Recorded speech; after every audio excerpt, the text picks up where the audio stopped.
అల్లూరి సీతారామరాజు జిల్లాలో కిడ్నాప్ కేసును పోలీసులు ఛేదించారు. నిందితులను పోలీసులు చాకచక్యంగా పట్టుకున్నారు. సారభవరం సచివాలయం మహిళా ఉద్యోగిని కిడ్నాప్ కసింకోట అనిల్ కుమార్ కిడ్నాప్ చేశారు. దీంతో విచారణ చేసిన పోలీసులు నిందితుడిని పట్టుకున్నారు. కిడ్నాప్ కు సహకరించిన 5గురిని అరెస్ట్ చేశారు. అనిల్ కుమార్ పై గంజాయి ఇతర 5 కేసులు ఉన్నట్టు గుర్తించారు. సో వీళ్ళు యూజ్ చేసిన చాలా ఏమంటారు డైవర్షన్ టాక్టిక్స్ అవ్వచ్చు. ఒక వెహికల్ యూజ్ చేసి ఆ తర్వాత ఆ వెహికల్ మార్చి వేరొక వెహికల్ ని పట్టుకోవడం.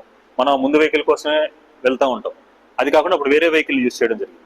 సో ఆ వెహికల్ మార్చే ప్లేస్ లో కూడా అక్కడ ఎటువంటి ఎవిడెన్స్ లేకుండా ఒక నిర్మానుష్యమైన ప్లేస్ లో వెహికల్ మారడం, ఇదంతా కూడా చేశారు.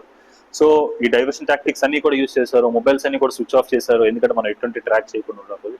అయినప్పటికీ కూడా డిస్పైట్ ఆల్ దిస్ మా పోలీస్ యంత్రాంగం ఈ కేసుని చాలా ప్రెస్టీజియస్ గా తీసుకొని ఎట్టి పరిస్థితుల్లో దీన్ని సాల్వ్ చేయాలి, తీసుకురావాలి, అమ్మాయిని సేఫ్ గా తీసుకురావాలి, ముద్దాయిల్ని ఖచ్చితంగా రిమాండ్ పెట్టాలి అనే ఒకే ఒక చిత్తశుద్ధితో కేసుని క్లియర్ చేసాం. ఓకే.